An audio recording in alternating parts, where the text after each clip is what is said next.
Roughly 60 years ago, in the fall of 1962, OCC welcomed its first students to our first home in an old typewriter factory in downtown Syracuse. Today, we are welcoming the President of the United States and the CEO of Micron to our campus and our region for the beginning of a project that will be transforming our community, our campus, our region, for the next 60 years and beyond.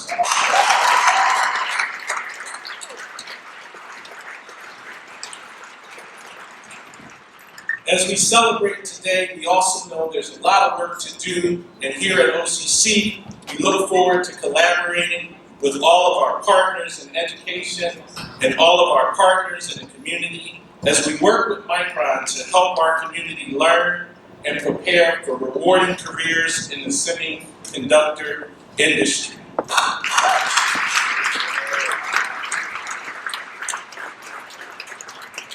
Now, I'm old enough to know that short speeches make for long friendships. So with that in mind, I will wrap up and say I look forward to the friendships that we will all have in this new partnership for our region, for our county, and for Central New York and beyond. Thank you.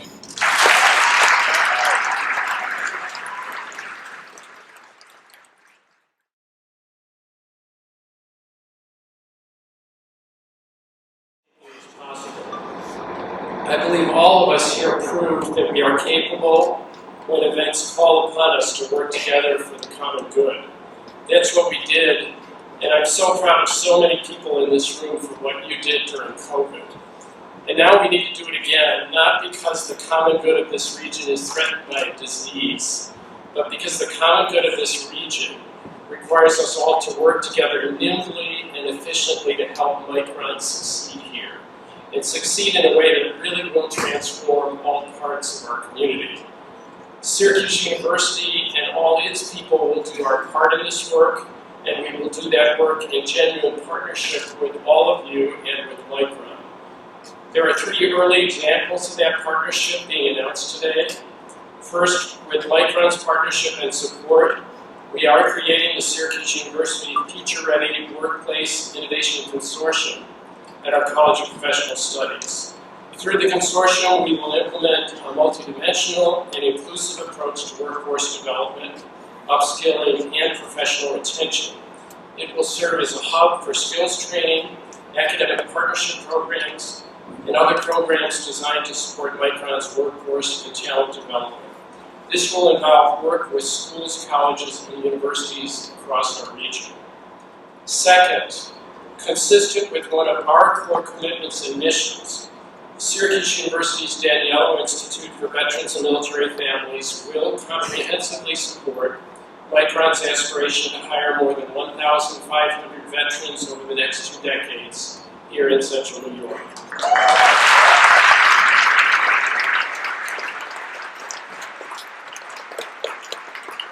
We are committed at the IBMF to support veterans development for advanced manufacturing jobs at Micron. And third, Micron will invest in Syracuse University's Future Professors Fellowship Program.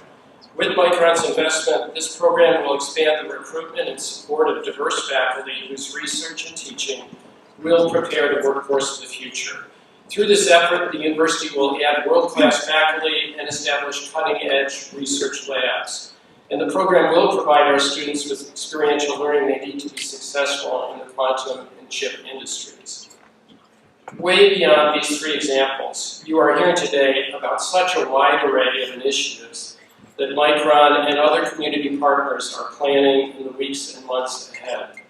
I have assured Micron leadership, and I assure you all, that Syracuse University and its people will help as asked with initiatives that many others are leading.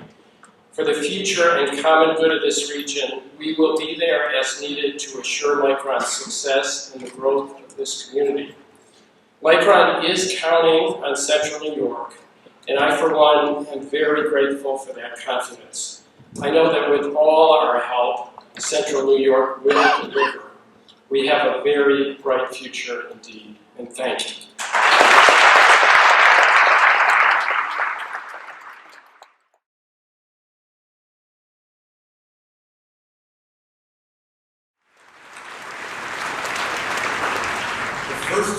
this project will be construction, and Micron is partnering with local trade unions on a long-term labor agreement that establishes a framework for cooperation and stability over the long arc of this project.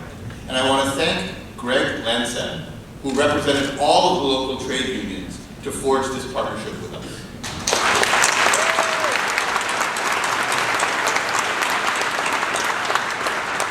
We are committed to ensuring the workforce remains diverse and by offering people traditionally underrepresented in the construction trades the opportunity to benefit from this investment. We will also hold all of our suppliers to several important commitments to help build a responsible supply chain. This includes ensuring a significant portion of our eligible spend goes to minority and women-owned businesses.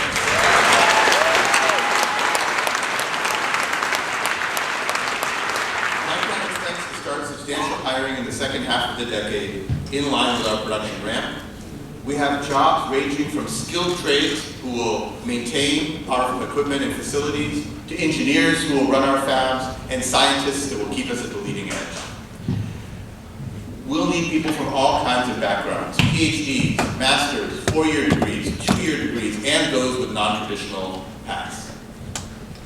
We look forward to partnering with various local organizations to promote a wide range of opportunities for our veterans. All of these jobs together will have the gravity to keep top talent right here in Central New York.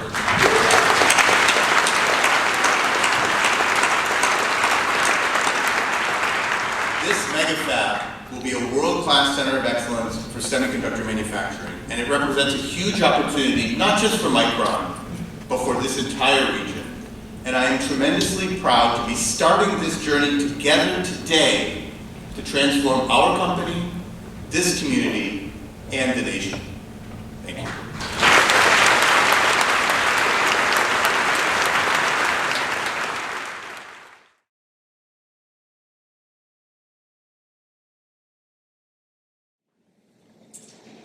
First of all, I want to say thank you not only to Manish, but to the entire Micron team. And I want to tell you something about this team. They operated with a level of openness and transparency that enabled us to get this deal done.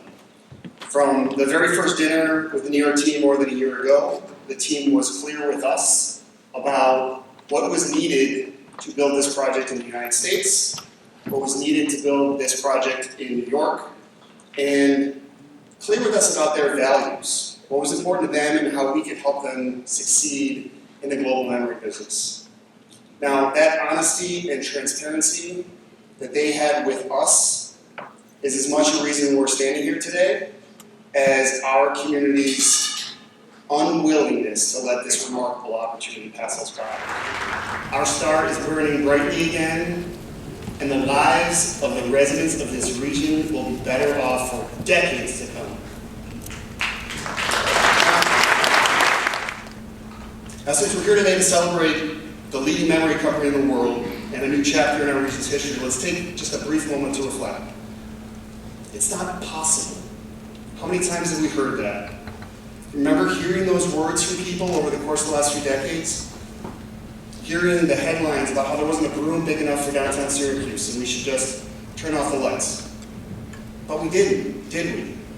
Instead, we worked building by building until there were no buildings left to renovate, and then we still started building up on parking lots. Or maybe you remember that young people were leaving Central New York in droves, that the brain drain was the death blow for the Central New York economy. But that wasn't true either, because today Central New York has one of the highest rates of millennial immigration of any city in America.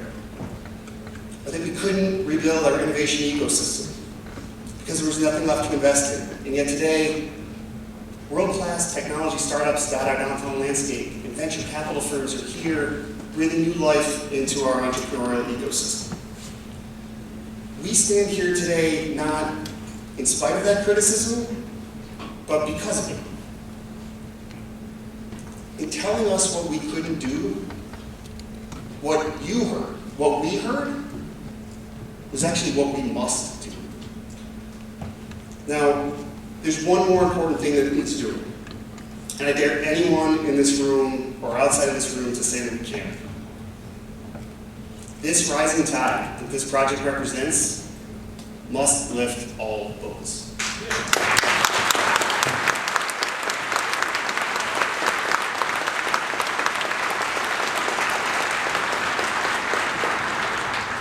Today we welcome Micron as our newest partner in this work. They are making unprecedented commitments to our community that reflect their values and solidify their claim as a world leader in corporate responsibility. Make no mistake, this work will be hard, but it is not impossible. Because this project represents where America is going. It is an economic and social imperative to bring manufacturing and supply chain jobs back to our shores, to reinvest in places like Central New York that were once left behind, and to extend a hand up and an open door to those who have been historically denied opportunity, equity, and a chance at personal prosperity. I am immensely proud that Syracuse, Onondaga County, Central New York, and Micron Technologies are leading that way. Thank you.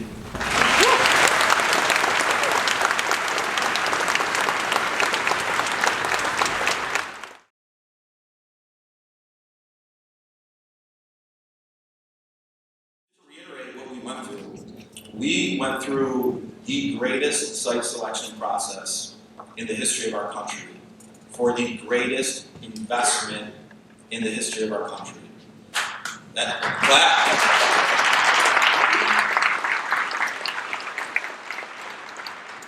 The CEO of the greatest memory technology company in the world put together the greatest team, and he told us he would, and he was right. And we put together the greatest bipartisan site attraction team to win this project. And when we work together on common ground, we accomplish amazing things. And I'm so proud of the team that worked on this. When you think about what we accomplished as a community, we knew to win this process, we needed the best site in the country. And because of so many of all of you, that's what we had. We knew we needed amazing partners at the state, and we needed green chips. And because of those partners, we accomplished that. And we knew at the federal level, we needed to even the playing field with the rest of the world, with the CHIPS Act and the investment tax credit. And that's what happened. But even though we checked all those boxes, I knew that we had a secret weapon, and that was you, the community. When our teams were working together, quietly in our community, hosting meetings with project code names, and I could see it in the Micron team's faces every time we would meet, and they would leave, and then they would come back. They were falling in love with this community the same way that you and I love this community. And I knew that if we could check all the boxes and even all the playing fields, they were going to call Onondaga County home. And what I want to really leave this group with today, we heard about all of the great things. We've heard about the process. You're going to hear more from amazing speakers. You heard from Manish on how important this company is to the future of the world and how we're going to be solving very complex problems right here. But as a people in this community, some of you, not many, but some of you may have walked into this room today with that chip on your shoulder. Used to all of the years of close calls, all of the years of seeing proud traditional investments maybe go somewhere else. Now, what we all know here locally is that stopped. That trend stopped a long time ago. But if you still have that chip on your shoulder walking into this room today, you need to knock it off. Because we have tied ourselves to the memory chip moving forward, and we're going to ride that tiger for a long time to come. For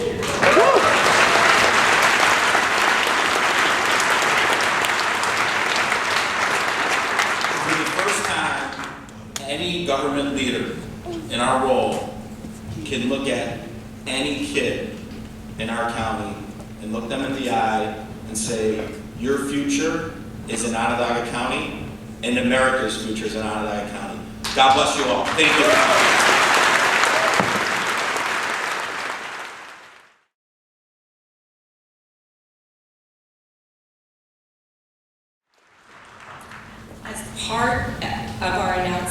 3 weeks ago, you heard about a historic $500 million investment in workforce development and community, with a special focus on disadvantaged populations. Micron is proud to invest $250 million over the next 20 years as part of the company's commitment to this Green Chips Community Investment Fund.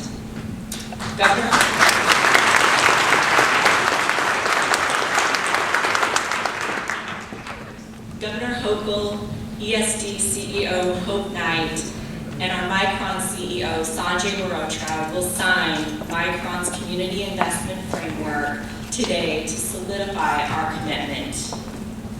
But we are ready to mark the beginning of the community investments as part of this fund. And today I have the distinct honor of sharing these initial investments with all of you. First, I am proud to announce an investment that will stay right here on this campus. Micron will invest $5 million to build and outfit a clean room at Onondaga Community College and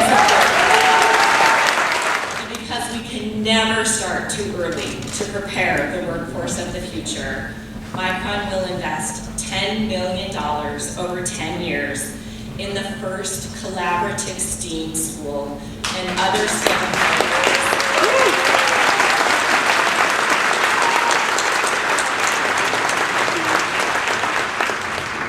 The new STEAM school will offer unprecedented opportunities in emerging technologies and the arts to socioeconomically, racially, and geographically diverse students, reducing barriers to STEM careers. Micron will also initiate a $500,000 sponsorship of the Museum of Science and Technology, which includes a long-term exhibit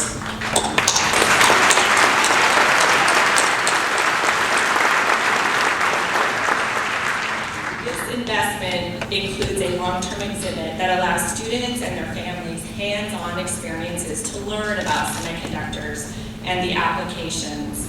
And this investment will also enable Lauren and the MOST team to scale the programming to reach even more kids, including those underrepresented and rural students.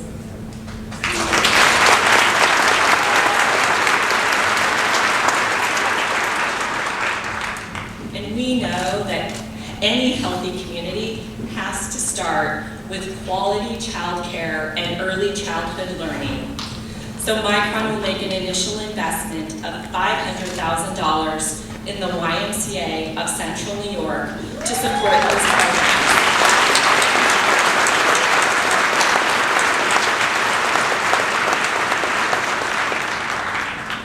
We look forward to working with Bertram and his team to identify future investments that will continue to support the underserved communities in the region. A significant factor in our decision-making to select Central New York for this transformative investment was the strong workforce in the region, including the vast number of talented veterans. So we are proud to have veterans on our board and in our C-suite at Micron. We will partner with Syracuse University Institute for Veteran and Military Families, supporting veterans' skill development and advanced manufacturing jobs, transitioning into those roles. Micron aspires to hire more than 1,500 veterans over the next 2 decades. Also proud to share that we already have our first Micron New York intern hire. He is an SU electrical engineering student from the veteran community. Savion Pollard was born in Queens, New York. He is a Navy veteran with over 8 years of experience working in electronic systems operations and maintenance in nuclear power, including nuclear subs. Savion has proven himself as a leader. He serves as the treasurer of the Student Veterans Organization, and he also volunteers, because that wasn't enough, he also volunteers as a youth mentor with the Big Brothers, Big Sisters of America. So Savion, thank you for your service and welcome to Micron.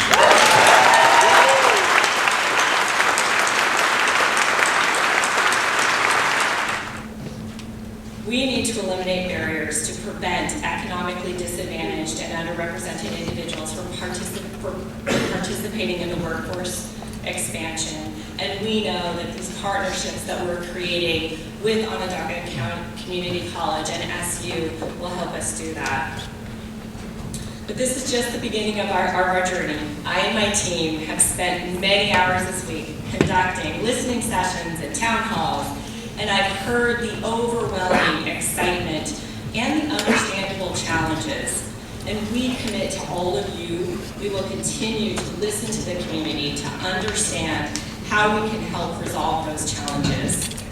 This is who we are, and this is our responsibility to partner with all of you to make this community even stronger. We believe it's not only critical to our business, but it's the right thing to do. And I'm also pleased to share with you we're convening a community engagement committee comprised of local leaders whom we will rely on to provide the ongoing input and ideas for our future community investments. So I will end by expressing my gratitude. This community has already been incredibly welcoming for us.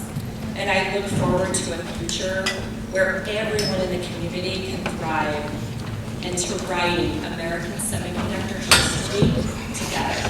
Thank you.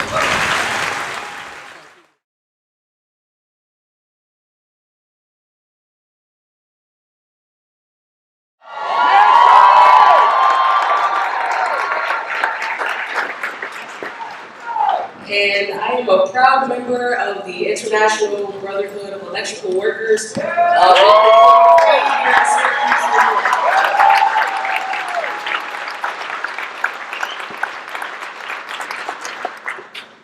I wasn't always a skilled tradeswoman. As a matter of fact, I attended Syracuse University, where I studied psychology, which is totally different from what I'm doing now.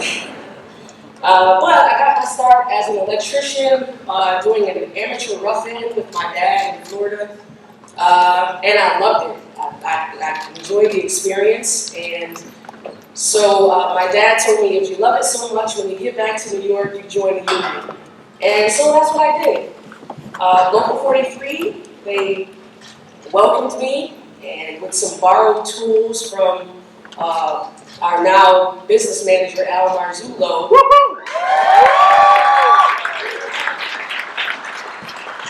I was able to work my way up, starting as a helper, moving up to being an apprentice, and then a journeywoman electrician.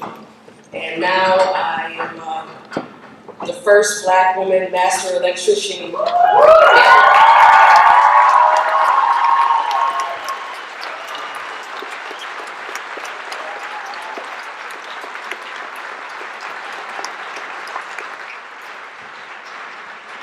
My career as in the IBEW changed my life for the better.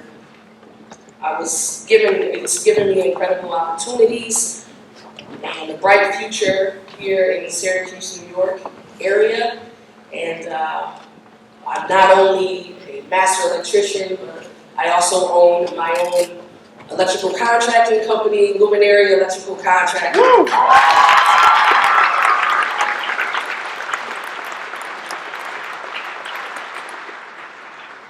And we are here, and we are ready to power up New York's long-awaited manufacturing rebirth. Yes.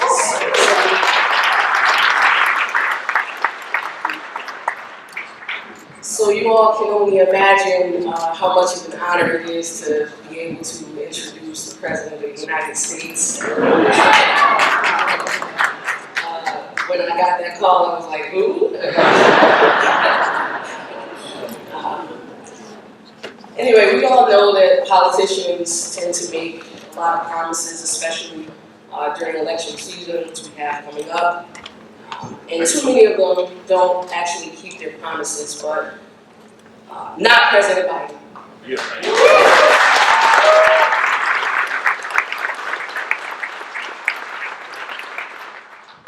really like about President Biden is that he understands the value of our workers in the United States, and that we've always, as workers, stepped up to help our communities and our country, and that the workers of this country should be respected, and as well as the unions in this country.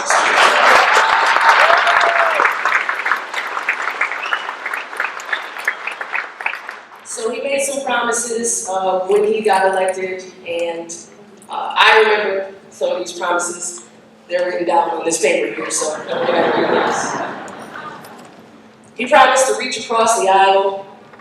He promised to invest in rebuilding and modernizing our infrastructure, to expand our broadband, modernize our grid for cleaner energy, and to target underserved communities. President Biden promised to bring back manufacturing so that we can start building things in this country again.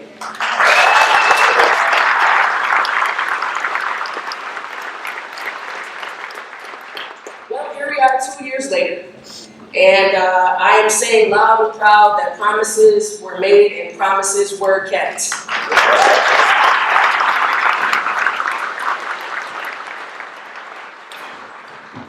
For the people that have lived in this community, myself, my whole life, we understand how desperately we need this new beginning in the Syracuse and Central New York area, especially with all of the plants closing, job losses, and the hearts breaking for generations of workers. So this grant means hope. It means good paying, union, construction, and manufacturing jobs for years to come.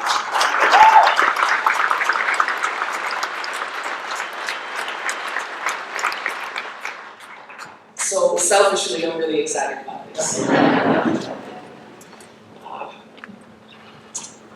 This plan also means that when I go to see and speak to our high school and middle school students, I can, which is our next generation of workers, I can look at them and say, you can get a job right here in Syracuse. You don't have to go away anymore. You know, that was one of the things that we lost.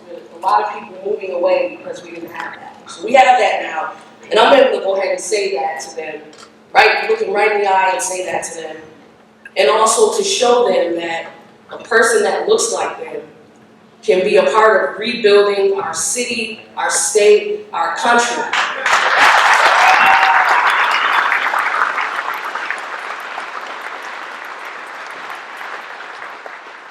And call ourselves union members and a CEO.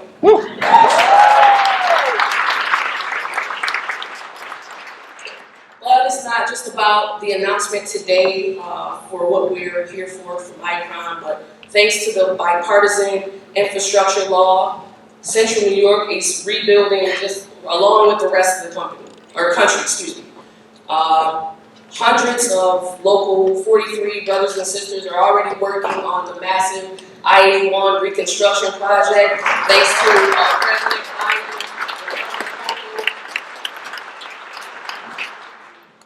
And Joe Biden's always kept his promises to union workers like myself, and that's why I'm proud to be standing here today. So on behalf of my family, on behalf of my local union, on behalf of this great city of Syracuse, New York, it is my greatest honor to introduce a great champion of American workers that we've ever had in the White House. All right, ever. The 46th President of the United States, President Joe Biden.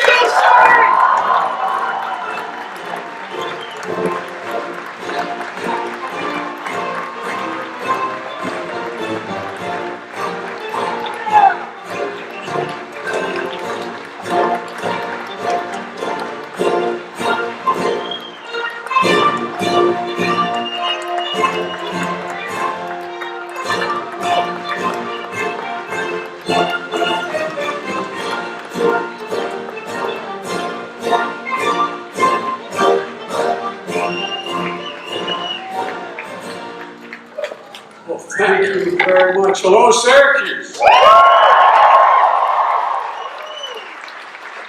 Have a seat, thank you. If you don't, I probably leave.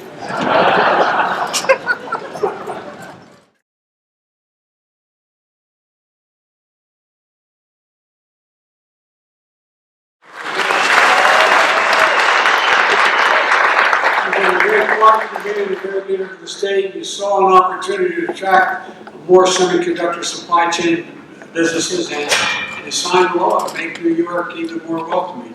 We were down in Poughkeepsie not long ago. A little outfit called IBM spending $20 billion investing in incredible jobs and attracting companies and creating jobs. A century ago, this region was the heartland of manufacturing. And when I was up here as a law student, we had Kodak, Corning, General Electric. The governor's always believed it could be that way again. She thought that would be the case, and the region is poised to lead the world in advanced manufacturing. Not a joke. Poised to lead the world.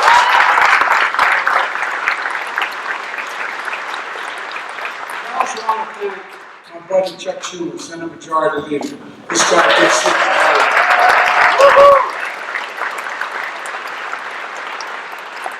First, our hometown girl, Senator from upstate New York, Kristen Gillibrand.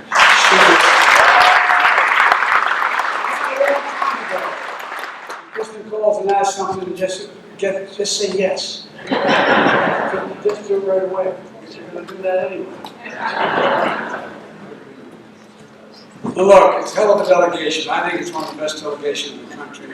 Chuck has a great majority. We wouldn't be here today. It's not hyperbole. We wouldn't be here today without him. And Kristen, as I said, hometown here in upstate New York. She's a fighter for families in this area. And you'll be hearing from all these folks in a minute. Congressman John Katko. Where's John?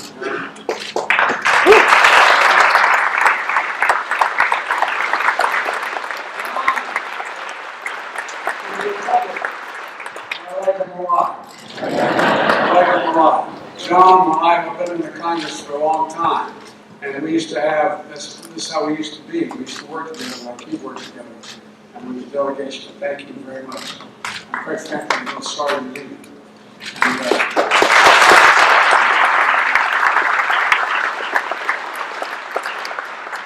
Thanks for the past 8 years, just appreciate it. And thanks for reaching across the aisle to support the chips and science, which this guy wrote. We also have one of the leading members of the United States Congress, Chair of the House Intelligence Committee, Adam Schiff. He came all the way from California to see Chuck.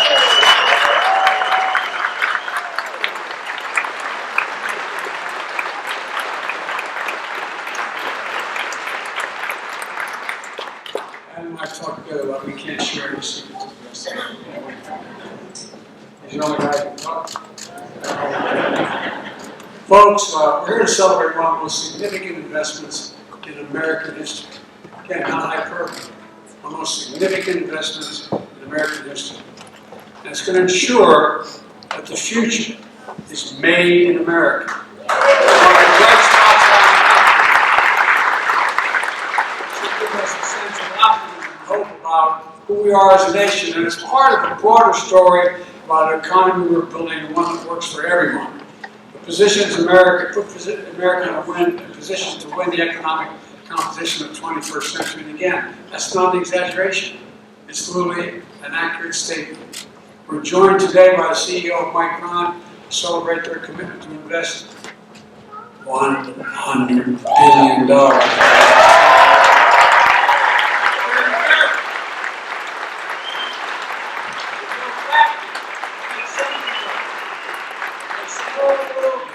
Chips that power everything in our everyday lives, from our smartphones, to our automobiles, to washing machines, hospital equipment, you name it.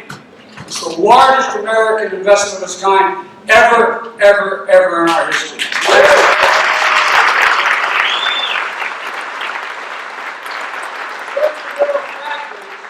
The size of, this is not hyperbole, the size of 40 football fields, big enough to fit the carry down 4 times inside it, and still have space left over. And This is amazing what's going to happen here. You guys have no idea. It's going to run, and it's going to run entirely on renewable energy. 9,000 jobs. HVAC technicians, machine operators with an average salary of $100,000 a year. There are tens of thousands more jobs across the supply chain. 20 unions working together to build jobs for technicians, construction workers, electricians, operating engineers. And by the way, it's the largest investment in American history that's also governed by a project labor agreement.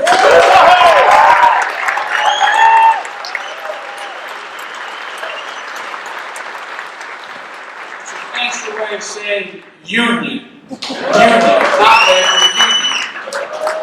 They ensure that the major projects are handled by well-trained, well-prepared contractors, subcontractors, and highly skilled workers. These agreements make the construction a top-notch project because they're the best folks to do it.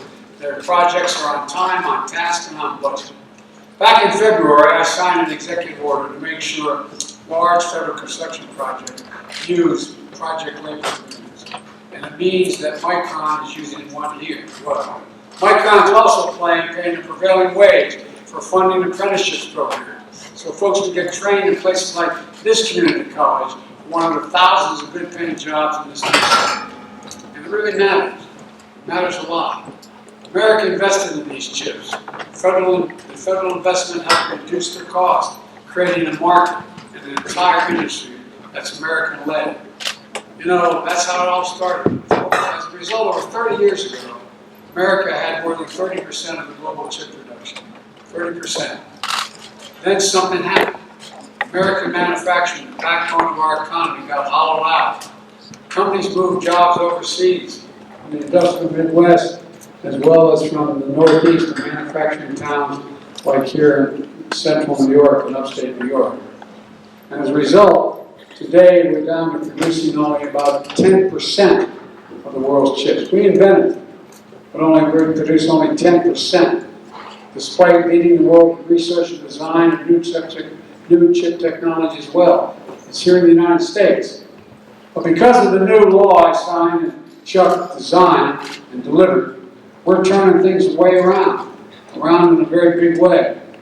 With Micron's $100 billion investment alone, we're going to increase America's share of global memory chips and production by 500%.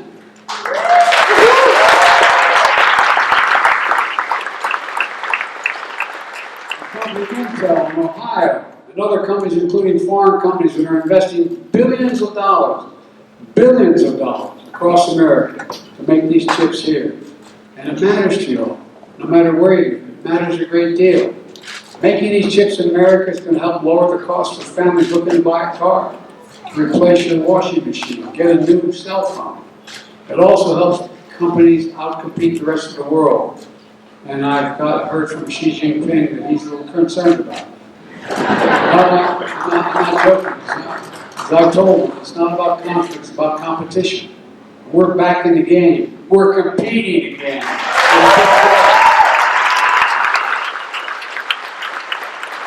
Think about it this way. IBM needs these chips to build the fastest quantum computers ever built in the world at the Kips in New York. Instead of relying on chips made overseas that could be delayed because of a pandemic or some other global supply chain issue, they can get their chips in a few hours. It's a game changer.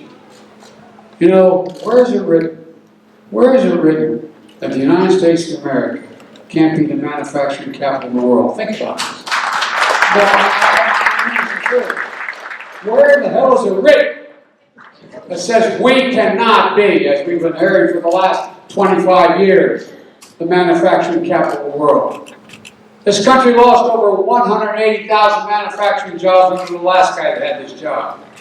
We've created 700,000 manufacturing jobs on my watch, adding manufacturing jobs at a faster rate than in 40 years.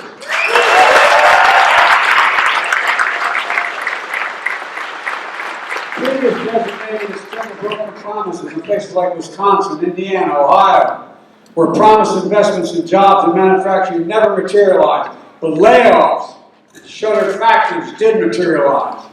On my watch, we kept our commitments. On my watch, Made in America isn't just a slogan, it's a reality. Made in America. Here's an example of my economic plan at work. I've said from the beginning that my objective is to build an economy from the bottom up and the middle out. An economy that rewards work, not just wealth. An economy that works for everyone. So the poor have a ladder up, the middle class can do better, and when that happens, the wealthy do very well. They don't get hurt at all, they do very well. It's a fundamental shift, and it's working compared to what the very conservative Republicans are offering these days. Let's just take a look at the facts. When I took office, the economy was in ruins. My predecessor was the first president since Herbert Hoover. Not a joke, to lose jobs in the entirety of his administration. First, unemployment when I was sworn in was at 6.4%. Hundreds of thousands of small businesses closed. The irony is that during the pandemic, the record number of Americans became, at the same time we lost all these small companies, the record number of Americans became billionaires in the middle of this crisis. While more than 9 million people were still out of work from the pandemic when I took office. Today, with the help of the people behind me, we're in a much better place. 10 million jobs created since we took office. A record for any administration in American history. Unemployment is at 3.5%, the lowest it's been in 50 years. 5.4 million Americans applied to start small businesses, the highest level ever in American history. And because of the action we've taken, gas prices are declining. We're down $1.25 since the peak this summer, and they've been falling for the last 3 weeks as well. And adding up real savings for families. Today, the most common price of gas in America is $3.39, down from over $5 when I took office. We need to keep making that progress by having energy companies bring down the cost of a gallon of gas. That reflects the cost they're paying for a barrel of oil. There used to be a direct correlation. Barrel of oil goes down, the price at the pump goes down at the same time. If we're taking average profits they've been making over the last 20 years instead of historic profits they're making today, the price of gas would be down an additional 40% to 40 cents today to $3 a gallon. And by the way, last quarter, the 5 largest oil companies made, in the last quarter, $70 billion in profit in 90 days. Shell announced just this morning that it made $9.5 billion in profits in the third quarter.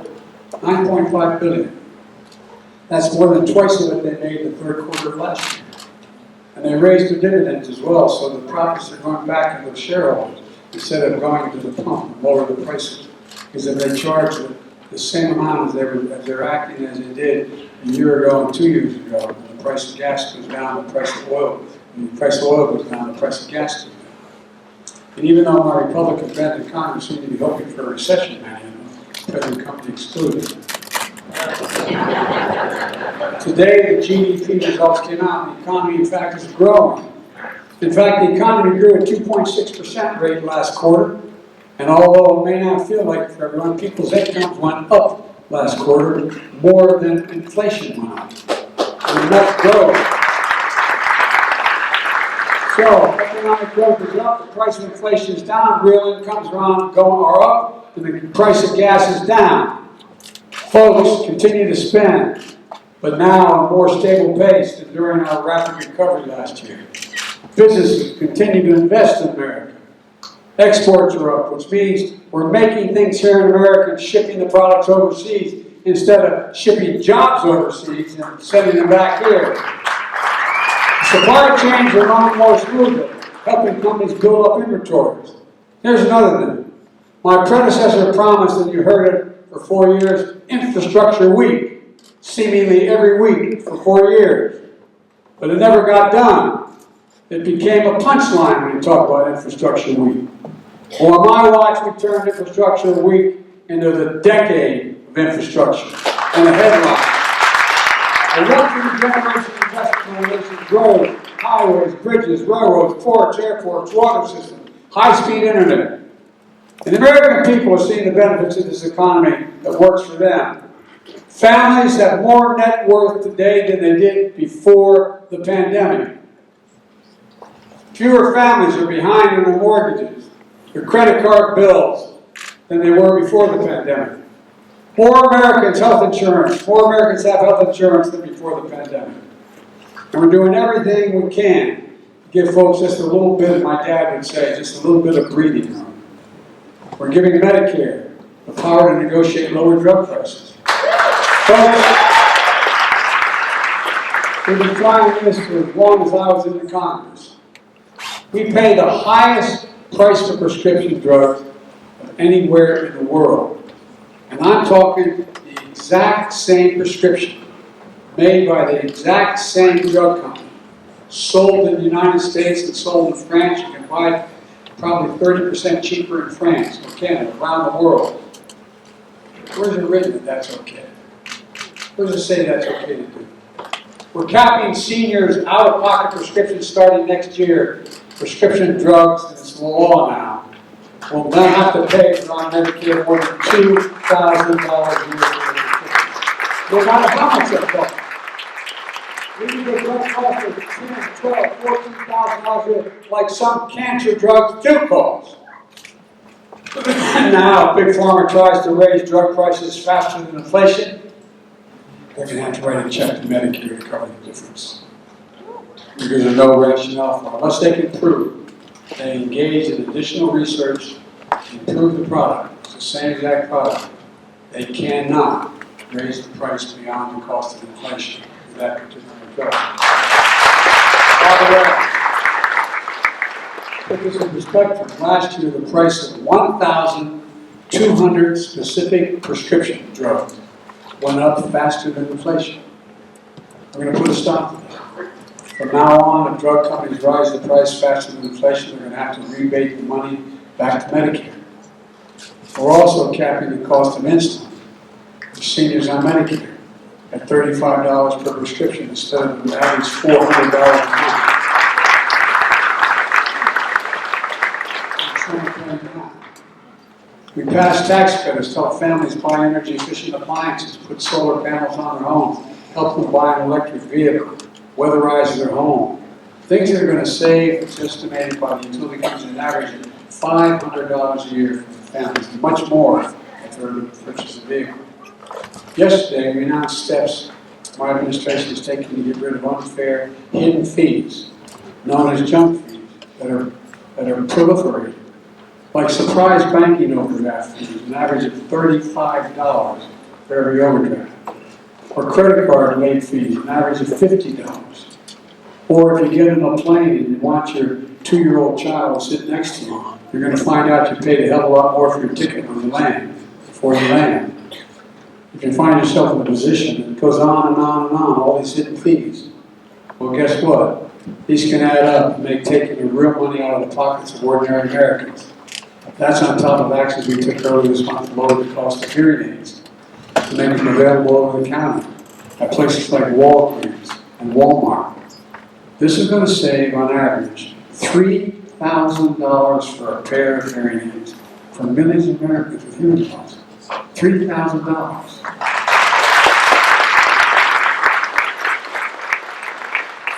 We took action to ease the burden of student debt for millions of working and middle-class families.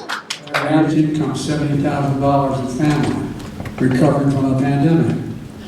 My friends on the right, they criticize the move. But I'm never going to apologize for helping working and middle-class families as we recover from the pandemic. Especially for those same folks who voted for a $2 trillion tax cut before I got in office to give away that mainly benefited wealthy Americans and the biggest corporations. Not a penny of it paid for.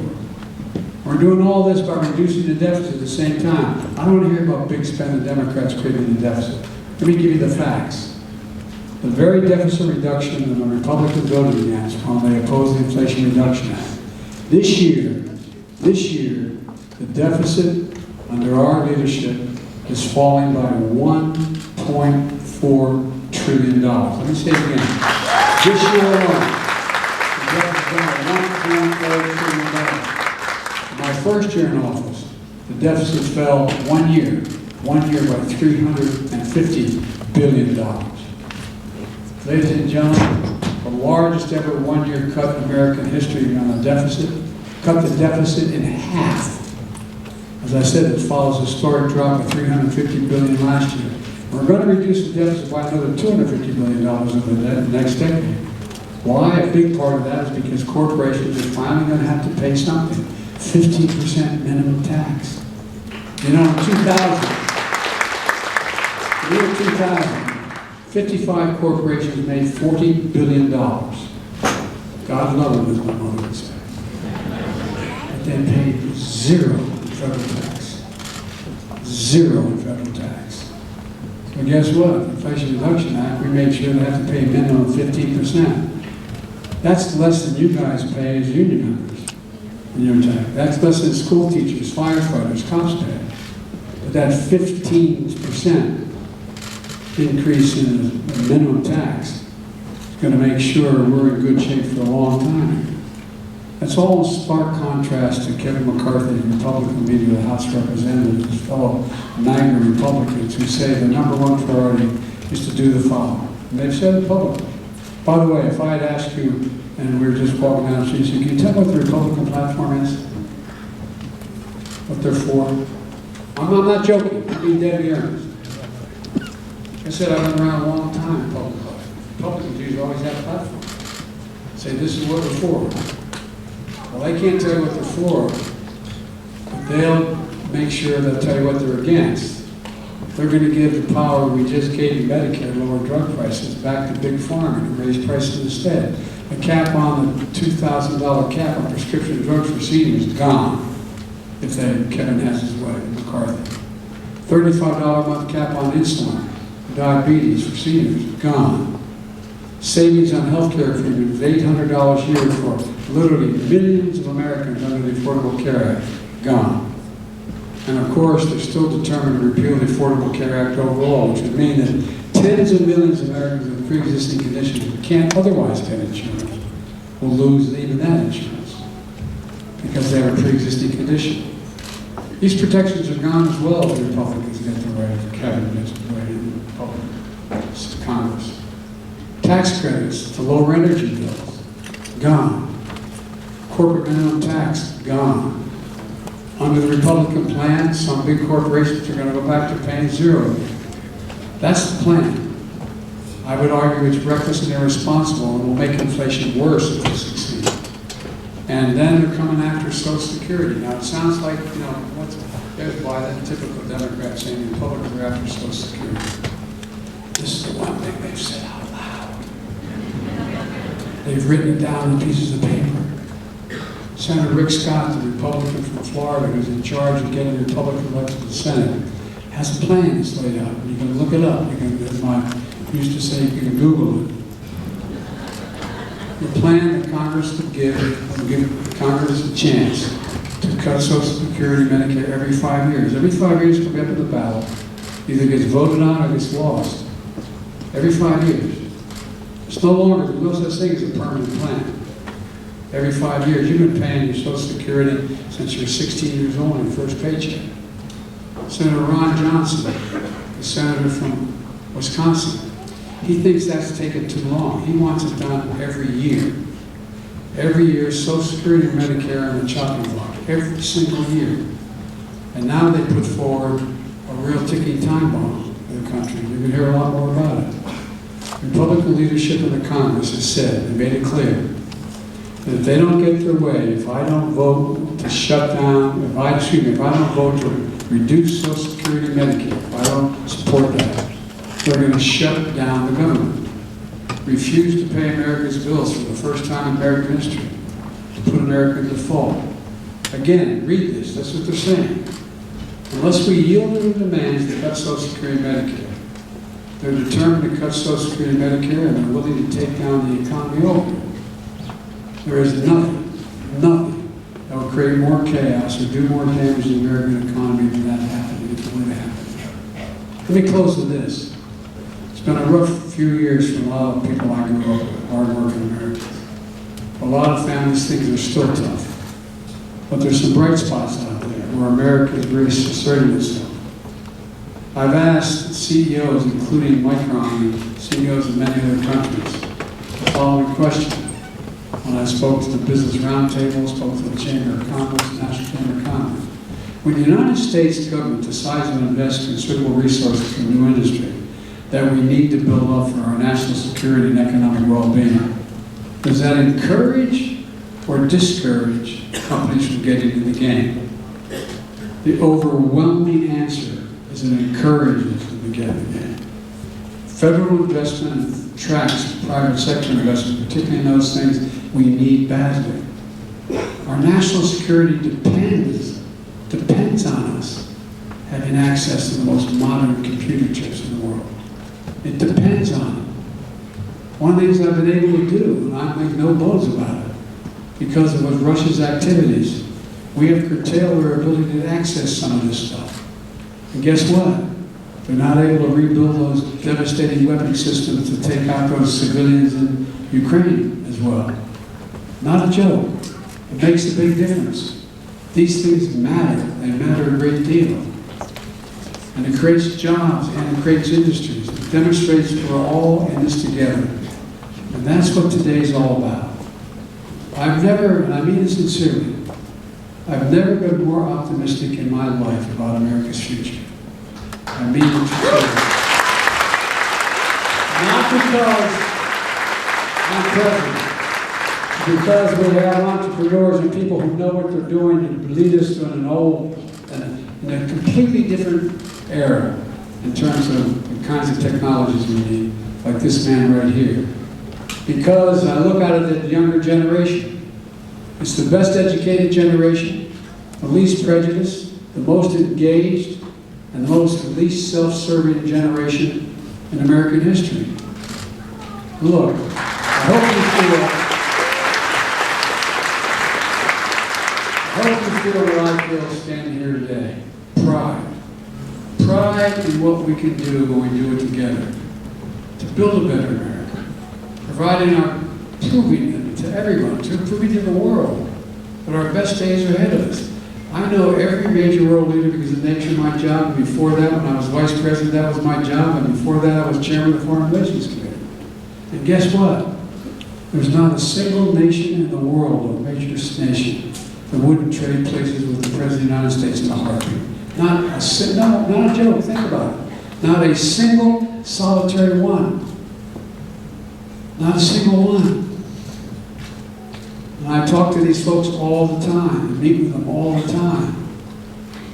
They want to know, are we going to be okay? Because if we're doing well, they think they got a shot to do well too. And it's not hyperbole. That's a fact.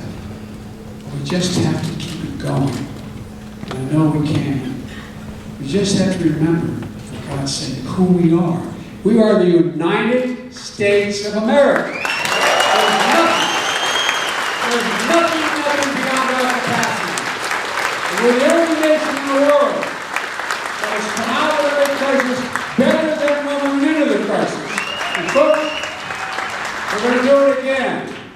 God bless you all, and may God protect our troops. Now I want to invite my good friend, the great partner, Majority Leader Chuck Schumer, to the podium, author of the Chips and Science Act, and one of the major reasons we're standing here. Chuck, the podium is yours.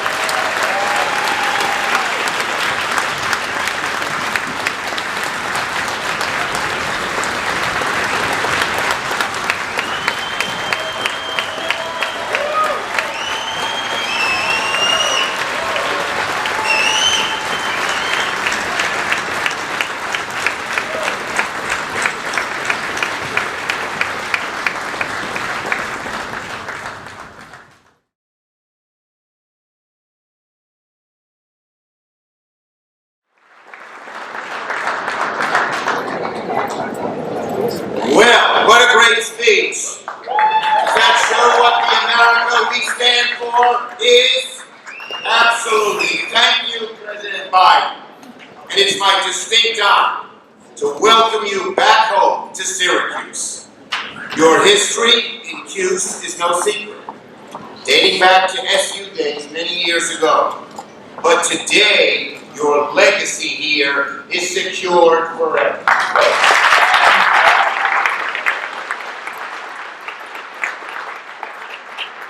Let me thank my true partner throughout this process, another SU alumni, and that is Governor Hochul.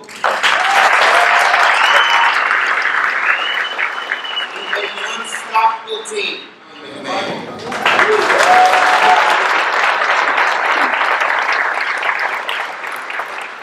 His leadership and vision made White Pine the nation's premier greenfield for semiconductor manufacturing.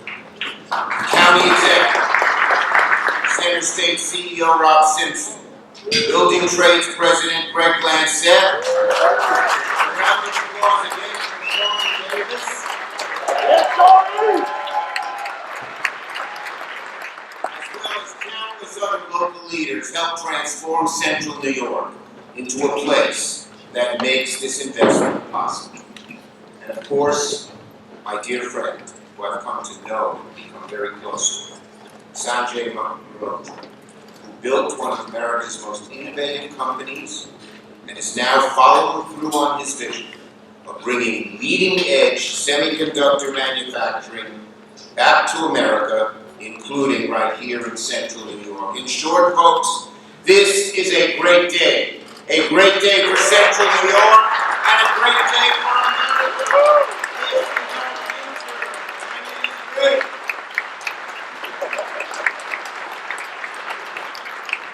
There's a word to describe this moment. It's transformation. Transformation. Transformational can describe now what is happening here in Syracuse, in upstate New York, and in America. This is the largest private investment in New York history, the largest private investment in the nation, right here in Central New York. 50,000 New York jobs, enough to fill every seat in the GME zone. But CUSE is going to beat Notre Dame this week.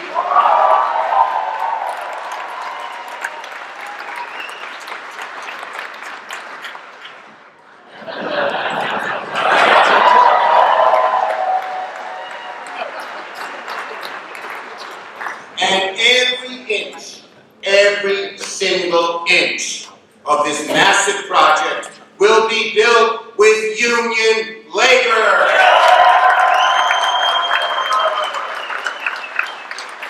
When I wrote this bill, I told the CEOs, yeah, we want to help you. Yeah, we want to bring you back. Yeah, we don't want those plants going to China or Germany or anywhere else. But we're not going to do it unless we do it all with union labor.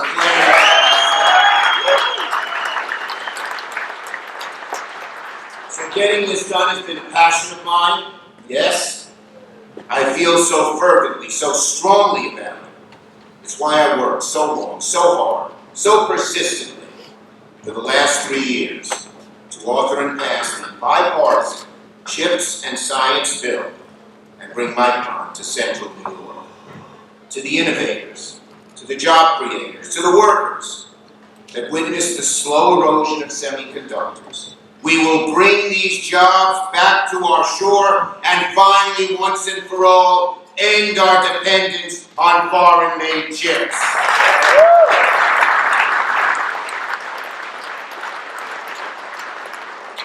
Now, all of the major microchip companies are considering investing in the U.S. because of these federal incentives. Without the CHIPS and Science bill, this celebration of new investment would be happening somewhere, but they would all be overseas, in Europe or Asia, not here in America, not here in Central New York. Congressional negotiations were all but dead over the summer.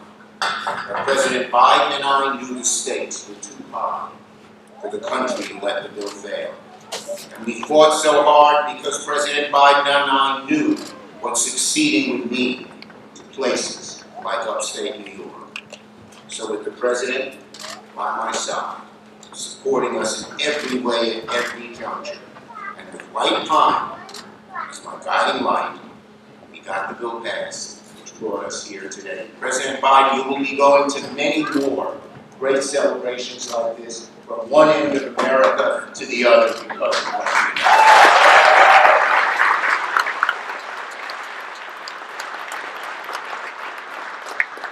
And the bottom line is, as the president outlined, there's a real difference between the two parties, folks. This was a bipartisan bill. I give my Republican colleagues, Congressman Capco and others, credit for joining us. But make no mistake about it, it was only because there was a Democratic majority in the Senate, in the House, and a Democratic president. If McConnell were leader, this bill never would have seen the light of day, and we would not be here today.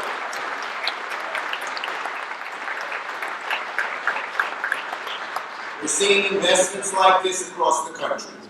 And as I said, it will revitalize not only Syracuse, not only upstate New York, but Ohio, Georgia, Arizona, so many more places. And our children, our grandchildren, will benefit long-term from the investments Micron is making in the community, with jobs, with a future that every parent dreams of for their children. A $500 million community investment fund and hiring and contracting commitments that will ensure these good paid jobs go to the people, veterans, minorities, women, rural residents, and neighborhoods that need them most of all. So all of Central New York, not just some, but all, will benefit. That's how the bill was written. That's how the plan was written. It will give people of all ages, all walks of life, from the dad looking to upgrade his career in manufacturing, to the little girl who dreams of being an engineer. It will give them all the education, the training, the support they need to build a life here in the community they grew up in and love. Just think of what this means.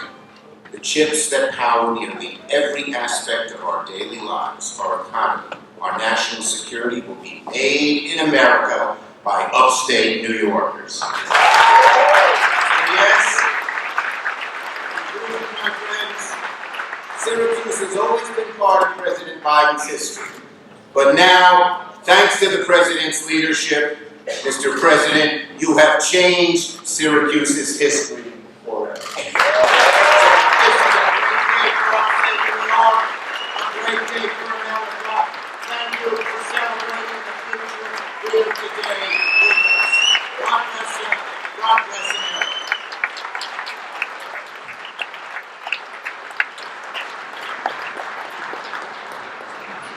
Now I'd like to invite Governor Hochul to the podium because, there's two pieces of this. There was an important piece of legislation passed in the United States Congress. There was also an important piece of legislation initiated by the governor to make this finally happen. Governor, the podium is yours.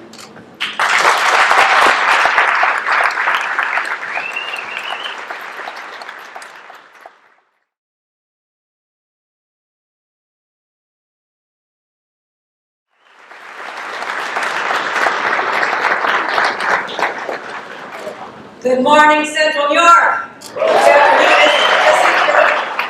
I know it's going to be better since this morning. I appreciate your faces. I was catching it. Paying attention. It is so fabulous to be here. I have waited for this day for so long. And I'm so grateful to have extraordinary partners. People in the private sector, labor community, and in government. And that does start with our very own. Once a resident of Syracuse, New York, and he was a student at the law school. Our president, President Joe Biden. I want to thank you for coming to town, not for a law school reunion, but a reunion of upstate with the glorious past of its manufacturing legacy. That's what the reunion is going on right here today. And now we've waited our lives for this. We have waited such a long time to finally have that sense of hope again and happen again. And I want to thank the President and Majority Leader, Chuck Schumer. If he had not been the Majority Leader, we would not be sitting here today, I guarantee that. We needed the Democrats to get this over the finish line, and I do thank Senator Gillibrand, and all the other senators who teamed up on this. And in New York State, knowing how important this was to our state, I thank the entire Democratic congressional delegation and the two Republicans, John Campo and Chris Jacobs of Buffalo, for being the two who supported it.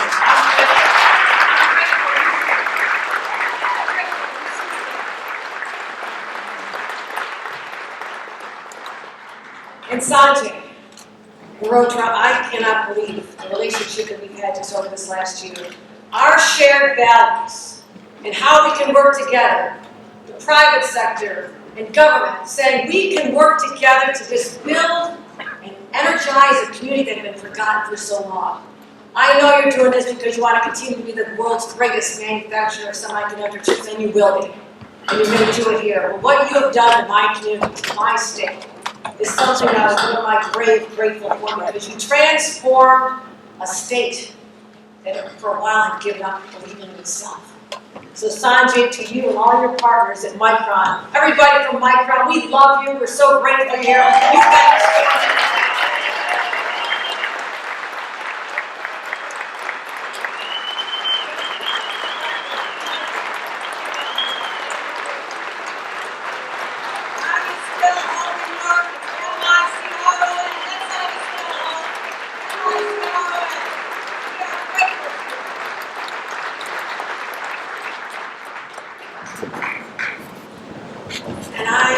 remember, my first weeks as governor, just a little over a year ago, Kevin Eunice came to me. I want to thank him personally. This was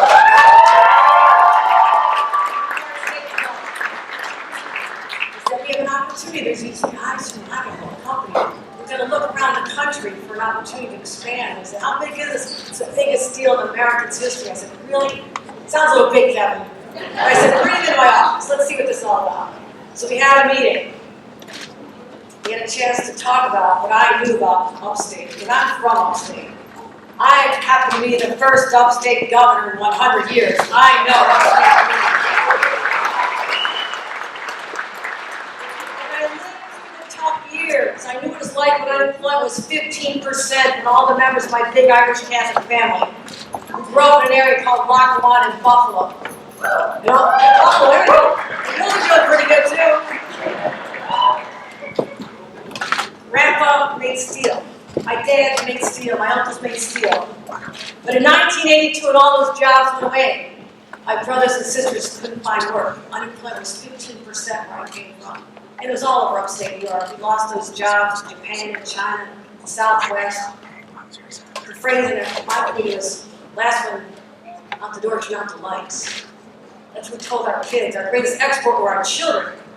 I lived through that. That's in my soul. I know what happened to a state and a community because the businesses gave up on us. We didn't give up on them.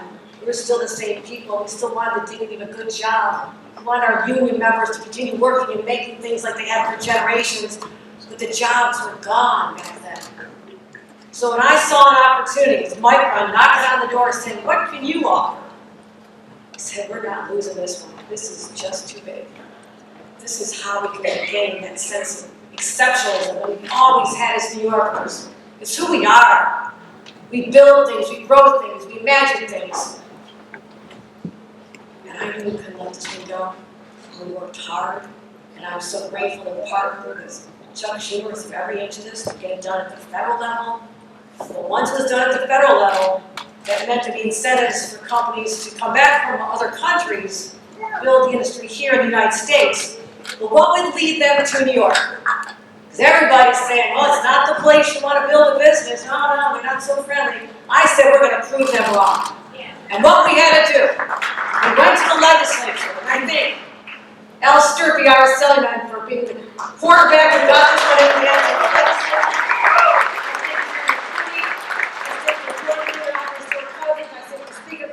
Everybody stood up and said, we can do this. Now, there were some naysayers. Oh no, what are you doing here? Not sure about this one. I said, I don't care.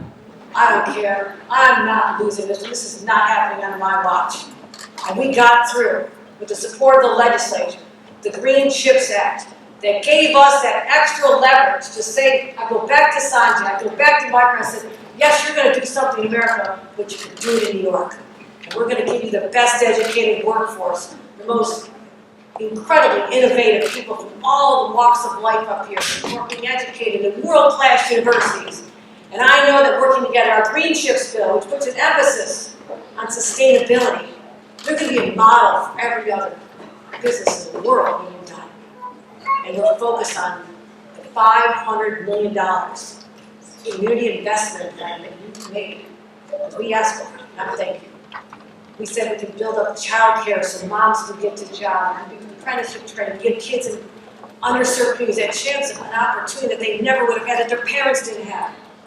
That's how we build the New York dream, and it's happening before our eyes. That is what is so energizing. So those who gave up on the state a long time ago, oh, you didn't make the bet in the right place. This is happening here. I'm getting phone calls right now from companies all over this country who are saying, tell me about New York. Tell me about this whole ecosystem. We don't need to be a Silicon Valley or a triangle down in North Carolina. This is not just Chips Corridor. This is Chips country. This is New York State.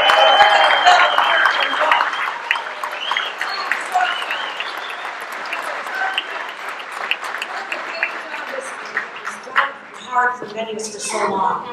This is a new era, my friends. This is a new day. This is New York.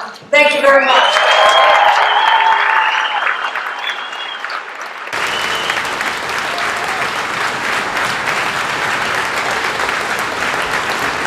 As you all can tell, one thing we want in this delegation is enthusiasm. I want to introduce Senator Gillibrand now to the podium, but I want to make one comment that may not seem totally consistent with what we're doing. One of the reasons why women in America have an opportunity to serve in any capacity they have, including in the military, why we have department heads of entire United States Coast Guard and others, is because of this woman right here. So, Kristen, it's all yours.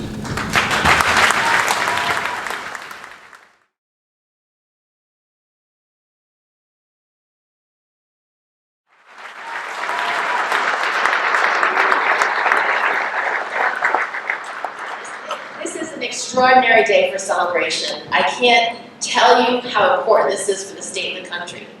And it starts with a president who believes in the American worker, who believes in the American Union movement, and who believes in the endless possibility of what America can build. President Joe Biden. Thank you, Mr. President, for having the vision to bring us here today. The second person we need to celebrate is our own Senator Chuck Schumer. He brought this to life from the beginning.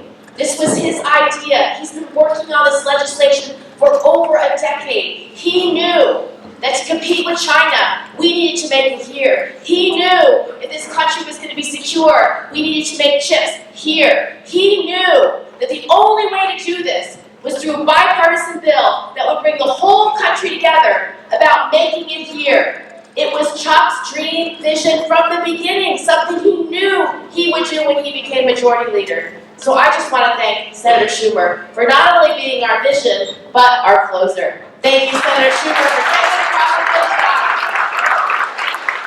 And then I have to thank our governor.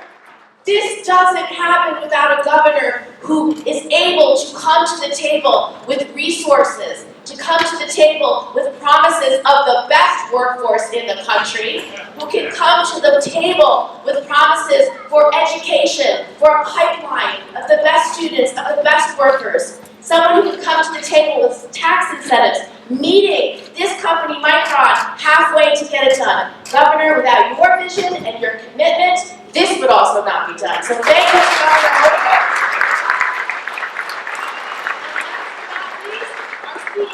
I can't tell you how proud he was to show the president what this plant's going to look like, that it's football field after football field in length, the state of the art. It was amazing. It was more than a kid in a candy shop. It was a man who was realizing his vision of his whole future. And he sees each one of you in this future. Every worker in this community is part of this future. And it is a bright future, and you should be so proud. Thank you so much.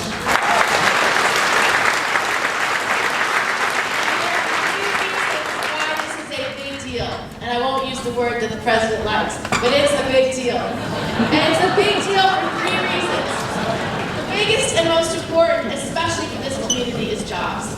This is going to create tens of thousands of jobs over decades. This is not a small investment. This is a generational investment. And not just this generation, but the next 3. This is extraordinary for what it will do for Central and Upstate New York. It is extraordinary. And as the governor said, more companies will come. They will want to be part of this ecosystem. They will want to be part of this energy. They will want to be part of this success. The second reason this matters so much is national security.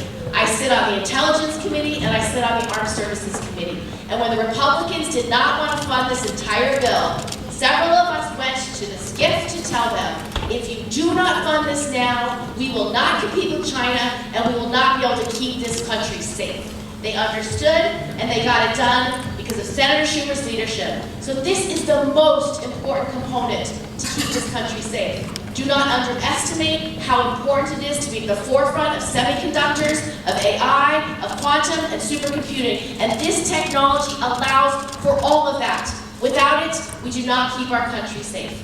And the last reason why this is so exciting is that it's hope. It's hope for the future. It's hope for tomorrow. It's for every kid sitting in the audience or watching this on television saying, I could be an engineer. I could be a mathematician. I could work at Micron. I could work anywhere. I could be the future of this country, the leader and the builder to see made in America once again right here in upstate New York.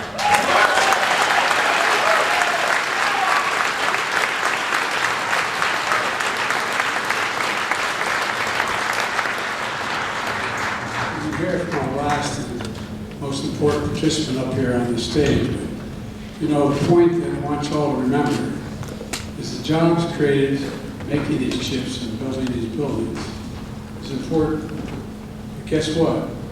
Those of you who sell automobiles and dealerships, we sell a whole hell of a lot more cars because people have good salaries. Those of you who make sandwiches in restaurants are going to make a whole lot more meals. Those of you who have clothing stores. I'm not joking. Think about the spin-off. Think about the spin-off.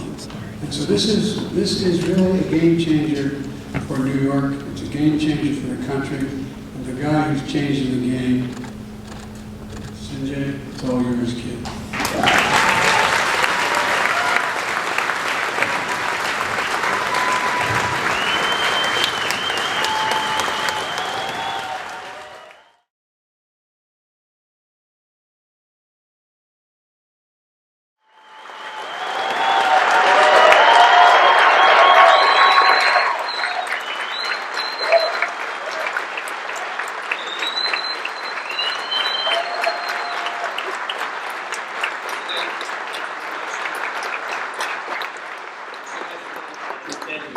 That as an immigrant and as representing 48,000 team members of Micron, this is really an humbling and a profound honor.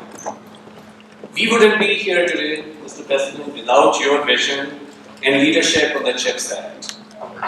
You championed this so hard, not just for national security, not just for economic security, but what it means for the communities, for the workers who will make the world's most advanced memory chips.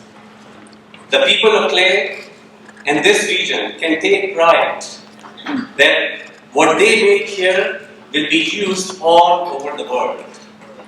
Thank you, Mr. President.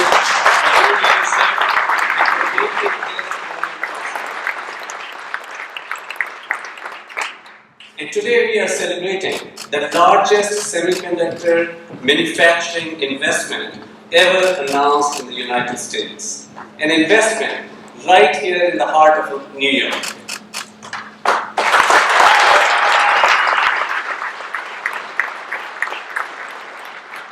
We, Micron, plan to invest $100 billion over the next 2 decades, building a mega fab manufacturing complex employing 50,000 workers here in New York.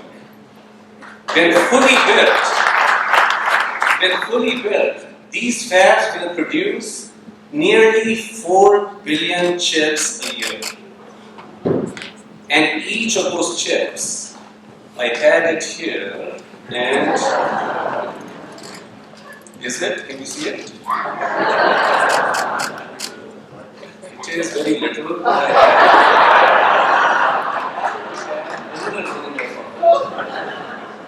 Is this small? It is smaller than my thumbnail. It is thinner than my thumbnail. And it will contain, these chips that will make here, each one of them will contain billions of bits of information. Isn't that astounding? The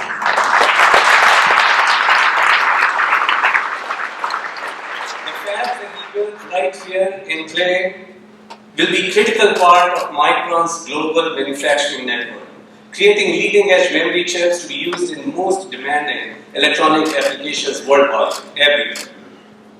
Clay, New York, just a few miles north of here, will be able to say with pride that they are home to some of the most advanced manufacturing in the world. So why is memory so important? The semiconductors that we built, the memory chips, handle the information that makes modern computing so valuable. The data required for computing lives in the kind of chips that Micron makes. And the examples are all around us. The ability to change speech to text in your smartphones, advanced safety features in your modern cars, massive e-commerce platforms driving digital transformation, precise medical imaging systems that help doctors make critical diagnoses. All of these applications and myriads more depend on fast, accurate data. And because memory makes access to data easy, it is at the heart of all of these technology applications today. Memory is also an essential component of critical infrastructure, including aerospace applications like next-generation radars, avionics, secure communications, and electronic defense systems. So I hope you understand why memory is so important. Memory really matters, and Micron teams lead the way. Micron, over 44-year history of the company, has now amassed more than 50,000 patents. We are an innovation powerhouse. We are the clear technology leader in memory, and we are now bringing that leadership in technology and manufacturing excellence to right here in Clay, New York.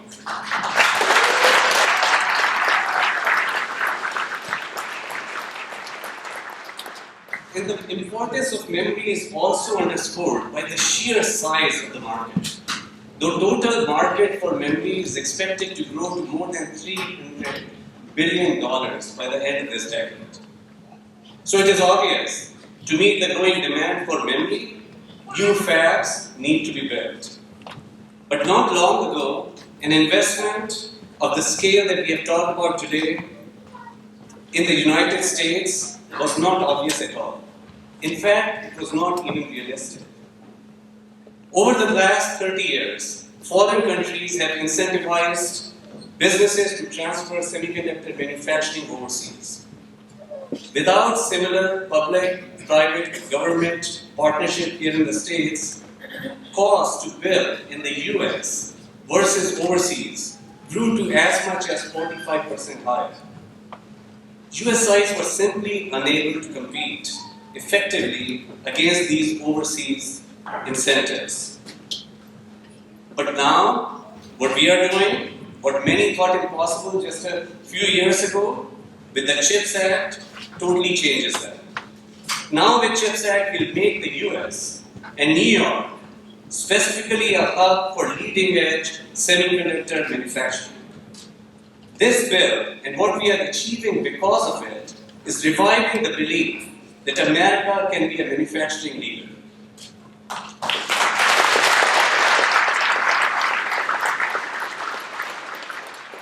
We are grateful to President Biden, Commerce Secretary Gina Raimondo, Senator Schumer, Senator Gillibrand, and so many others who ensured CHIPS became a reality.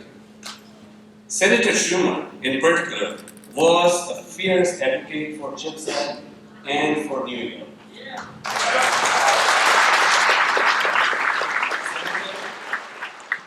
You are relentless, and that's why we are here today. But equally important are the remaining state and community partners who made New York a great fit for Micron. I'm appreciative to Governor Hochul for her vision and drive to create an incentive package led by the team at Empire State Development that is helping level the playing field. Governor, you are visionary, creative, strategic, firm, and yet fair. You were instrumental in achieving this partnership between Micron and New York. Thank you.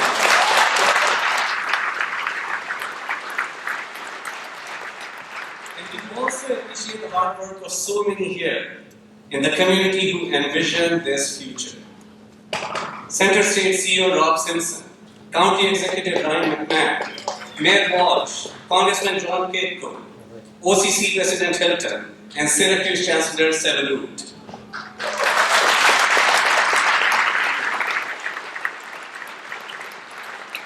Each of you have really been great partners, and we look forward to working with you as we move ahead. And we know New York will stand alongside us to ensure a successful partnership because we share common goals. Goal 1, meeting the economic and national security needs of the US. Goal 2, securing long-term global semiconductor leadership for the US. 3, strengthening and expanding Central New York as a regional semiconductor and innovation hub. And 4, generating profits, benefits for a wide range of stakeholders in the community.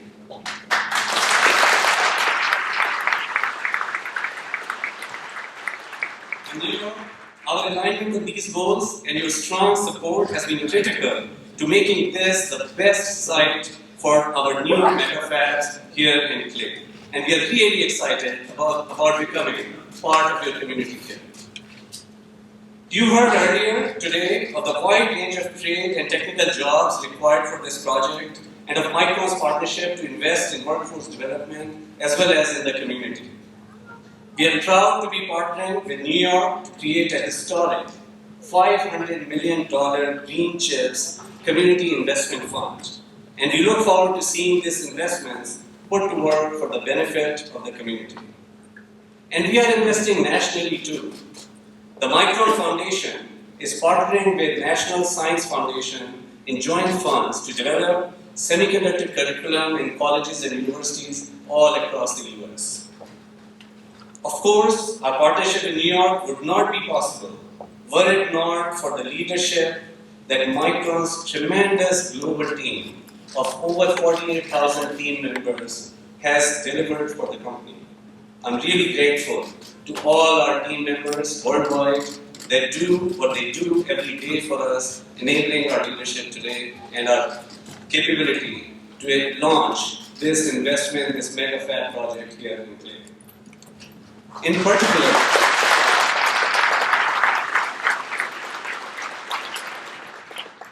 particular, I want to thank the team that worked with the New York team.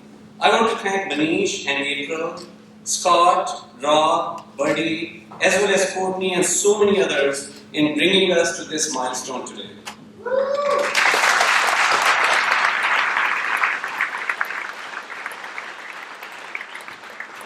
I also want to thank Micron's exceptional board, who were an integral part of our final decision to select New York for this mega fab site. Lenny Hainsworth and Rich Byer are here representing our board. I would now like to ask Rich, Lenny, and the Micron team to stand and please recognize this amazing team.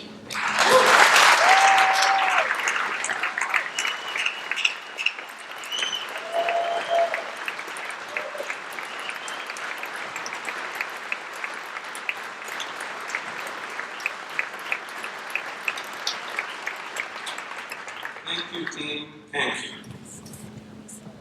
Today is indeed a historic day. We are at the beginning of a transformational journey that will have an impact for generations to come. Transformational for Micron and our capabilities to create leading-edge memory. Transformational for Central New York as together we build a world-class semiconductor hub. Transformational for the United States and the world, driving the renaissance in advanced manufacturing, securing our future, and building technology solutions that truly will enrich life for all. Thank you. Now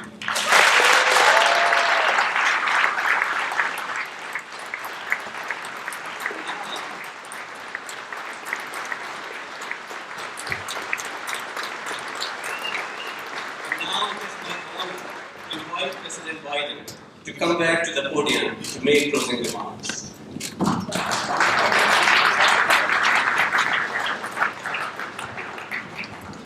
Very brief closing remarks. We're a very patient audience, but there's a lot to be excited about. It really is. We use the word all the time, transformation. This is transformation. It's not just here, it's primarily here. And so I want to thank you all. This is a big day for Central New York. It's also a big day for the United States. And through my grandfather would say, with the grace of God and the goodwill of the neighbors and the quick not rising, we're on our way. Thank you all.